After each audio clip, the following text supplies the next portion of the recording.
किरदार अलग अलग हैं, हर शख्स एक कहानी। हम सब के बीच की ये रवानी, सुनते हैं स्टार्स की कहानी, उन्हीं की जुबान। हर कहानी एसएमईज को कुछ बताएगी, कुछ सिखाएगी और आगे बढ़ाएगी।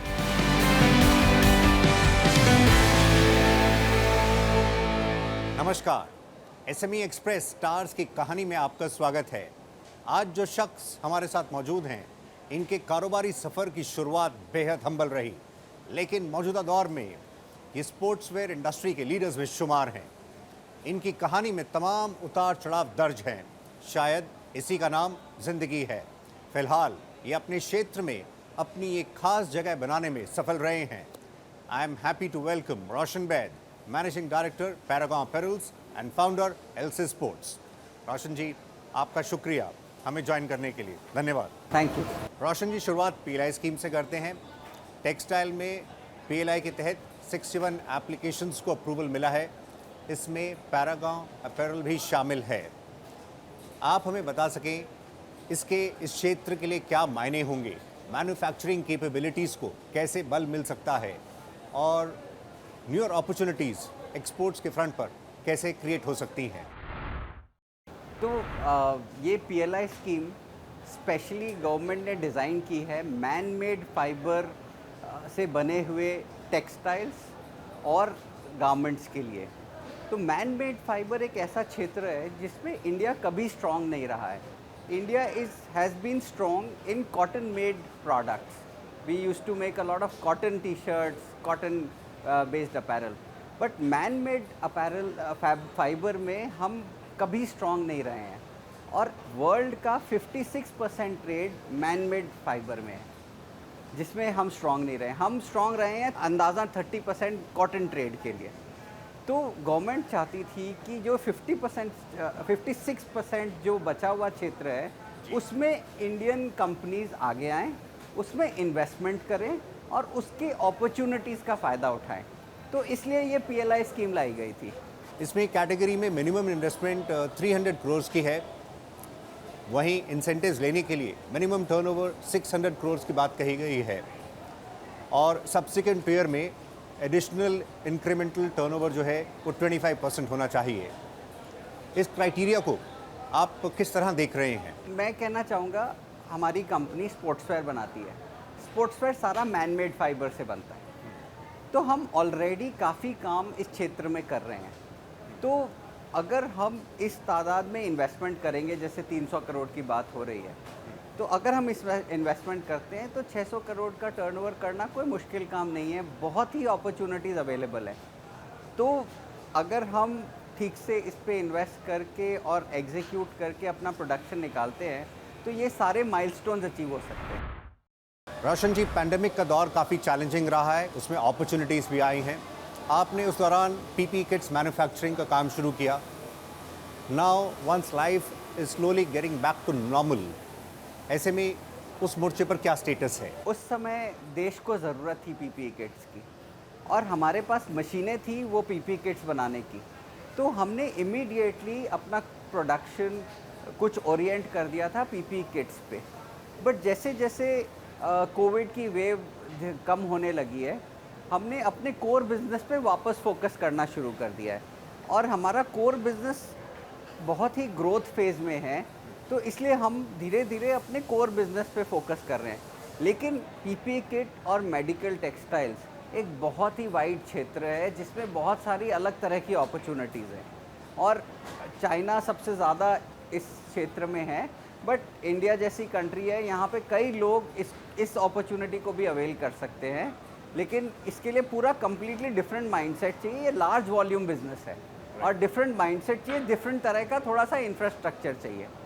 तो ये भी एक कैटेगरी है जिसको इंडियन इंडस्ट्री फोकस कर सकती है। रोशन जी, मेडिकल टेक्सटाइल्स एक तरह से एक न्यू बिजनेस लाइन रही, पर आप हमें ओवरऑल टेक्निकल टेक्सटाइल्स के पोटेंशियल के बारे में बता सकें। इसमें ग्लोबली काफ़ी ग्रोथ हो रही है। मैन मेड फाइबर कई क्षेत्र में यूज़ होता है। सीट कवर्स में यूज़ होता है, टेक्निकल टेक्सटाइल्स में यूज़ होता है, मेडिकल टेक्सटाइल्स में यूज़ होता है और ये बहुत वास्ट एरिया है मेरी एक्सपर्टीज़ है मैन मेड फाइबर जिससे गारमेंट्स बनते हैं। Perfect sir. तो मैं उस पे आपको बोल सकता हूँ कि it is such a big industry which India never catered to. We have a opportunity existing there. We can tap the world customers with our fiber, with our garments, with our fabric. तो ये एक बड़ा क्षेत्र है जिसमें हमें काम करना चाहिए, इंडियन इंडस्ट्री को काम करना चाहिए। रोशन जी, क्लाइमेट चेंज और पोल्यूशन जैसे ग्लोबल चैलेंजेस के मद्देनज़र सर्कुलर इकोनॉमी की बात है, इसको आप किस तरह से देख रहे हैं? इसके तहत रीयूज़, रिपेयर, रिफर्बिश, रिसाइकिल पर फोकस है। आप लोग किस तरह से सस्टेनेबिलिटी पर जोर दे रहे हैं? देखिए, आज के ज़माने में हर एंटरप्रेन्योर को अपने अर्थ को सेव करने के लिए क्या कर सकते हैं उसको ज़रूर करना चाहिए। आज का माहौल ऐसा है कि हमें पोल्यूशन कम करना चाहिए, हमें कई चीज़ें रीयूज़ करनी चाहिए ताकि अर्थ पे पोल्यूशन का कम बोझ पड़े। तो हमारी कंपनी भी सस्टेनेबिलिटी में बहुत सारे काम कर रही है। सबसे पहला काम है, हम पेट बॉटल से टी शर्ट्स बनाते हैं। पेट बॉटल से यान बनती है और यान को हम फैब्रिक बना के टी शर्ट बना के मार्केट में बेचते हैं। तो ये सबसे पहला काम है जो हमारी कंपनी करती है। इसके अलावा हमारी जो फैब्रिक मिल है जिसमें 10 टन की डाइंग होती है डेली, वो पानी जो ख़राब हो जाता है डाइज़ एंड केमिकल से, उसको हम ट्रीट करके रिसाइकिल करते हैं। तो उस प्रोसेस में हम हर टी शर्ट पे 40 लीटर पानी बचाते हैं। तो every day we are saving about 6 lakh litres of water in our plant. ये आपका प्लांट हिमाचल में? ये हमारा फैब्रिक मिल हिमाचल में। रोशन जी, मैन मेड फाइबर टेक्सटाइल की जहाँ तक बात है जिसका आप जिक्र कर रहे थे, इसकी डिमांड बढ़ रही है और साथ ही इसे कॉटन के सब्स्टिट्यूट के तौर पर भी देख रहे हैं। इसमें एंटरप्रेन्योर्स किस तरह से आगे बढ़ें, किस तरह की स्ट्रैटेजीज़ को बनाएं? इसमें मैं कहना चाहूँगा कि कॉटन हम सदियों से पहनते आ रहे हैं, लेकिन आजकल स्पोर्ट्सवेयर में मैन मेड फाइबर की टी शर्ट ज़्यादा यूज़ हो रही हैं। इसकी एक वजह है, मैन मेड फाइबर में हम डिफरेंट टेक्नोलॉजीज़ डाल सकते हैं। उसमें आप मॉइस्चर विकिंग की टेक्नोलॉजी डाल सकते हैं जिससे आपके प्रेस्पिरेशन को अब्जॉर्ब करने की ज़्यादा क्षमता रहेगी, आप हमेशा लाइट रहेंगे, तो स्पोर्ट्स खेलने में आपकी परफॉर्मेंस बेटर हो जाएगी। इसके अलावा हम उसमें और एंटी यूवी ट्रीटमेंट कर सकते हैं। उससे क्या होगा, जो आप सन में खेलते हैं तो यूवी रेज आपकी बॉडी को कम हार्म करेंगी। ऐसे कई तरह की टेक्नोलॉजी है जो हम मैन मेड फाइबर से बने हुए कपड़े में डाल सकते हैं, जो कि कॉटन में इतनी सक्सेसफुल नहीं है। कॉटन में भी डाल सकते हैं बट इतनी सक्सेसफुल नहीं है। तो इससे क्या हो रहा है कि जो मैन मेड फाइबर का यूसेज है ये बढ़ते जा रहा है और इससे खिलाड़ियों की परफॉर्मेंस बढ़ जाती है और इससे क्या होता है कि ये टेक्निकल टेक्सटाइल से और मैन मेड फाइबर के अपैरल से आपके खेलने की क्षमता बढ़ जाती है। Roshan ji, India UAE comprehensive economic partnership agreement हो या इंडिया ऑस्ट्रेलिया इकोनॉमिक कॉपरेशन, इसके तहत कई नए मौके सामने आ रहे हैं। वहीं इंडिया की जो अप्रोच है एफटीएस को लेकर, उसको आप किस तरह से एनालाइज कर रहे हैं, क्योंकि इंडस्ट्री की इसको लेकर कई डिमांड्स रही थी। आपने देखा होगा बहुत साल से हम इंडिया का अपैरल एक्सपोर्ट मोर और लेस स्टैग्नेंट रहा है, ग्रोथ कम हो रही है, जबकि हमारे साथ वाली कंट्री जैसे बांग्लादेश है, जैसे श्रीलंका है, जैसे पाकिस्तान है, ये वियतनाम है, ये खूब ज़ोर से ग्रो कर रही है। बांग्लादेश ग्रो कर रही है क्योंकि इनको कई बेनिफिट्स यूरोपियन कंट्रीज़ ने दे रखे हैं, कई बेनिफिट अमेरिका ने दे रखे हैं और इनके पास कई तरह के ड्यूटी वेवर्स हैं, कई तरह के इंसेंटिव्स हैं जो इंपोर्टिंग कंट्रीज़ इनको दे रहे हैं। हमारी इंडस्ट्री बहुत साल से गवर्नमेंट से रिक्वेस्ट कर रही थी कि हमें हमारी कंट्री के साथ भी एफटीएस होने चाहिए, मतलब कंसेशनरी टैरिफ्स लगने चाहिए इंडियन इंडस्ट्री पे। ये बहुत दिन से इंडस्ट्री की भी डिमांड थी, लेकिन पिछले कुछ महीनों में हमारा यूएई के साथ हो गया है एफटीए, हमारा ऑस्ट्रेलिया के साथ हो गया है। We are very close to do an FTA with UK and Canada. तो ये सब हमें हमारे प्रोडक्ट्स को फॉरेन कंट्रीज़ में और भी ज़्यादा कम्पेटिटिव बना देंगी। इससे स्मॉल मीडियम स्केल और एंटरप्रेन्योर्स के लिए और अपॉर्चुनिटीज़ खुल जाएगी। जब हम कॉम्पिटिटिव हो जाएंगे, जब हम हमारे लिए लेवल प्लेइंग फील्ड हो जाएगा बांग्लादेश, पाकिस्तान, श्रीलंका के साथ, तो हमारे प्रोडक्ट्स कॉम्पिटिटिव हो जाएंगे, और कॉम्पिटिटिव होते ही हमारे लिए अपॉर्चुनिटीज़ और बन जाएंगी, तो हमारा एक्सपोर्ट बढ़ जाएगा। This is very good for the industry.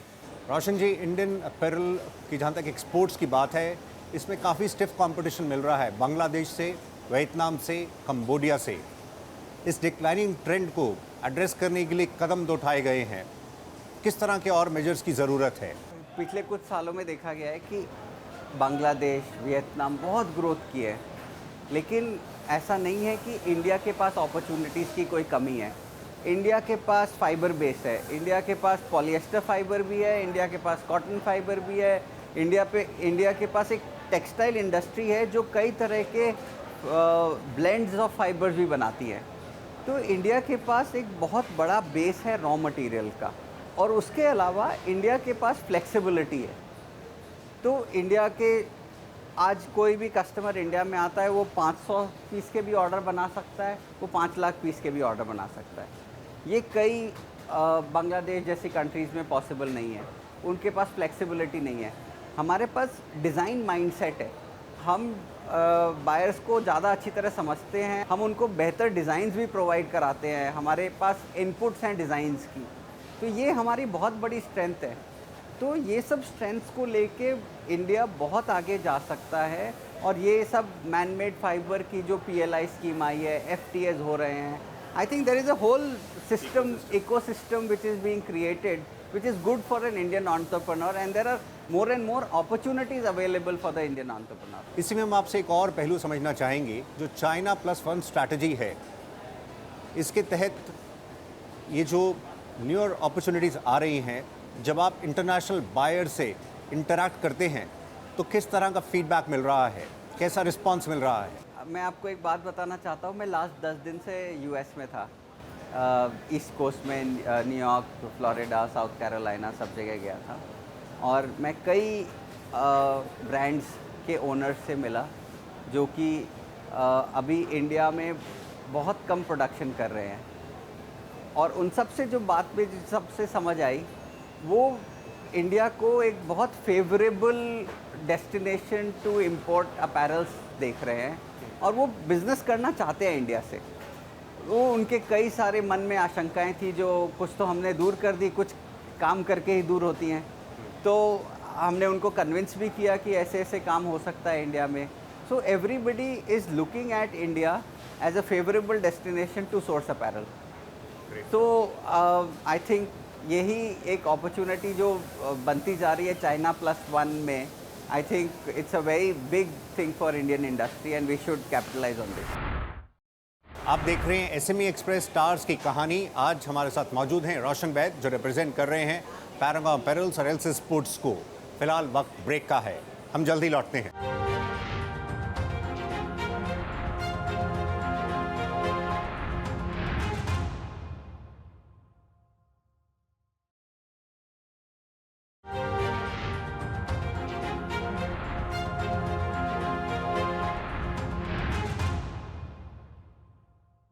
Welcome back. आप देख रहे हैं SME एक्सप्रेस स्टार्स की कहानी, और आइए अब रोशन बैद के शुरुआती दिनों को जानते हैं।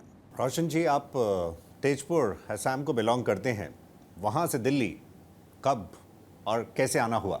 मैं दिल्ली पढ़ने के लिए आया था पहले, तो मैं यहाँ पे पहले हंसराज कॉलेज में पढ़ता था, नॉर्थ कैंपस में, और वहाँ से पढ़ के मैंने NIFT national institute of fashion technology में एडमिशन ले लिया था पोस्ट ग्रेजुएशन कोर्स के लिए।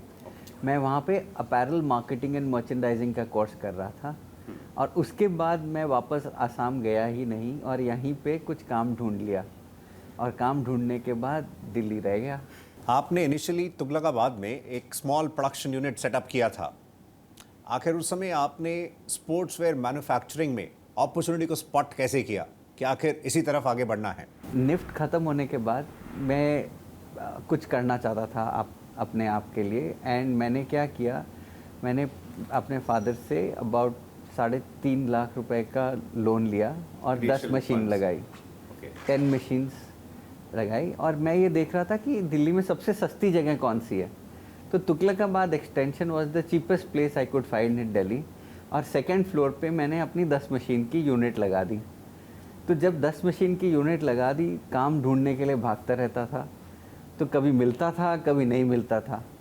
तो एक दिन मेरे एक दोस्त जो रीबॉक में काम करते थे, उन्होंने मेरे को बोला कि मैं उनके पास गया कि मेरे पास काम नहीं है, कुछ काम हो सकता है क्या? तो उसने मेरे को कहा कि ये पॉलिएस्टर का स्पोर्ट्सवेयर कपड़ा है, अगर तुम इसमें टी शर्ट बना सकते हो तो मैं काम दे सकता हूँ। तो मेरे पास तो और कोई काम था ही नहीं, तो मैंने ये अपॉर्चुनिटी दिखी मुझे बहुत बड़ी। इंडिया में कोई स्पोर्ट्सवेयर बनाता नहीं था जी। तो मैंने इमीडिएटली उनको बोला ठीक है मैं बनाऊंगा, और मैं वो कपड़ा ताइवान लेने चला गया और ताइवान से कपड़ा लाया और इंडिया में फर्स्ट कलेक्शन ऑफ स्पोर्ट्सवेयर बना दी। उस समय से मैं स्पोर्ट्सवेयर बना रहा हूँ इंडिया में। आपने अपना प्राइवेट लेबल एल्सिस को भी उतारा और आपकी सीधी टक्कर इंटरनेशनल ब्रांड से थी। कैसे आपने बड़े प्लेयर्स के साथ कॉम्पीट किया, कैसे अपने अपनी जगह बनाई? क्योंकि एक समय आप उन्हीं के लिए मैन्युफैक्चरिंग भी करते थे। जब मैंने काम शुरू किया तो मैं स्पोर्ट्सवेयर बनाना जब शुरू कर रहा था तो बहुत सारे इंटरनेशनल ब्रांड्स इस क्षेत्र में थे। तो मैंने पहले अपने 10 से 12 साल कई इंटरनेशनल ब्रांड्स के लिए स्पोर्ट्सवेयर बनाया और स्पोर्ट्सवेयर बनाने का पूरा इंफ्रास्ट्रक्चर इंडिया में सेट किया। जब मैं पूरी तरह से इक्विप्ड हो गया स्पोर्ट्सवेयर बनाने के लिए, तब मैंने देखा कि हम खाली इंटरनेशनल स्पोर्ट्सवेयर ब्रांड पहनते हैं इंडिया में, और मैंने रियलाइज़ किया कि एक इंडियन स्पोर्ट्सवेयर ब्रांड भी होना चाहिए जो कि इंटरनेशनल क्वालिटी का हो। तो जब ये सोच आई मेरे दिमाग में, तब मैंने अपना प्राइवेट लेबल लॉन्च किया एल्सिस के नाम से। एल्सिस का मतलब है Greek goddesses of physical strength. तो जब मैंने एल्सिस लॉन्च किया और हमने यहाँ के कंज्यूमर्स को कन्विंस किया कि इंडियन ब्रांड्स भी इंटरनेशनल क्वालिटी देने के लिए इक्विप्ड हैं, this is how I started Elsis. Roshan ji, manufacturing से रिटेल की तरफ आना ये एक डिफरेंट बॉल गेम है। इसमें चेन्स की बात हो या ब्रांडिंग की बात हो, किस तरह से आप आगे बढ़े और कैसी लर्निंग्स रही हैं? ब्रांडिंग और रिटेल बिल्कुल मैन्युफैक्चरिंग से अलग है, एकदम ये दो अलग अलग तरह के बिजनेसेस हैं। तो इनिशियली तो मुझे बहुत तकलीफ़ आई। मैन्युफैक्चरिंग में हम लाखों लाखों पीसेस के ऑर्डर्स लेते थे और एक बार में डिस्पैच कर देते थे। यहाँ पे हमें 5 पीस भी बेचना पड़ता था, 10 पीस भी बेचना पड़ता था, और हर कस्टमर हमारे लिए इम्पॉर्टेंट होता था। और जब ऑनलाइन सेलिंग शुरू की तब तो एक एक पीस भी बेचना पड़ता था। तो ये एक पूरा माइंडसेट चेंज था जो कि हमने अडॉप्ट किया, और हमने इसके लिए काफ़ी प्रोफेशनल्स भी हायर किए जो इसको रन करने में मेरे को हेल्प किए। बट धीरे धीरे हमने रिटेल में भी अपनी जगह बना ली, जैसे आज मैन्युफैक्चरिंग में हम लीड करते हैं। रोशन जी, चलते हुए हम चाहेंगे आपकी तरफ से एसएमई कम्युनिटी के लिए क्या एडवाइस होगा? ये जो बदलता दौर है, जो न्यूअर अपॉर्चुनिटीज़ आ रही हैं, इन्हें टैप करने के लिए वो कैसे आगे बढ़े? मैंने अपने 20 साल के करियर में हमेशा ये सीखा है कि हर समय times keep changing and we have to adapt ourselves according to the time, and to adapt ourselves according to the time we have to reinvent ourselves. हमें अपने क्षेत्र में बदलाव लाना चाहिए, हमें अपने बिजनेस करने के तरीके में बदलाव लाना चाहिए और अपॉर्चुनिटीज़ को ग्रैब करना चाहिए। इसमें सबसे बड़ी चीज़ मैं 2 पॉइंट्स आपको बताना चाहूँगा। एक तो हर समय टेक्नोलॉजी बहुत चेंज हो रही है, तो हमें अपने बिजनेस में टेक्नोलॉजी को अडेप्ट करते रहना चाहिए जैसे जैसे आगे बढ़ते हैं। दूसरी चीज़ है कि अपॉर्चुनिटीज़ हर समय नई नई आती रहती हैं। जैसे आपने देखा कि पिछले 2 साल से कोविड चल रहा था, बट हम ऑलमोस्ट 3 टाइम्स ग्रो कर गए हैं कोविड में इन द लास्ट 2 ईयर्स। इसमें हमने नई नई अपॉर्चुनिटी स्पॉट की। आज की डेट में सारे वर्ल्ड के ब्रांड्स इंडिया में मैन्युफैक्चरिंग की अपॉर्चुनिटीज़ देख रहे हैं, क्योंकि कुछ ना कुछ तरीके से वो चाइना से अपना कुछ मैन्युफैक्चरिंग हटा के दूसरी कंट्रीज़ में डालना चाहते हैं। अभी मेरे को रियलाइज़ हुआ कि अभी इतनी अगर हम उनको सपोर्ट कर सकें इस स्टेज पे तो काफ़ी बिजनेस एक्सपैंड किया जा सकता है। So this is a new opportunity which is getting created for India, and we should immediately grab it. And I would recommend to all my fellow SMEs to analyze these opportunities and grab these opportunities. रोशन बैद साहब, इतना ही समय था। हम उम्मीद करते हैं आपके सफ़र के बेस्ट प्रैक्टिसेस को स्मॉल बिजनेसेस अपने ऑपरेशंस में, अपने कारोबार में अडॉप्ट करने की कोशिश करेंगे। हमारी तरफ से आने वाले दिनों के लिए आपको शुभकामनाएं। Thank you. Thank you. SME express stars की कहानी के अगले एडिशन में हम एक और दिलचस्प और प्रेरणादायक कहानी के साथ आपसे मुलाकात करेंगे। फिलहाल अभी के लिए बस इतना ही। नमस्कार।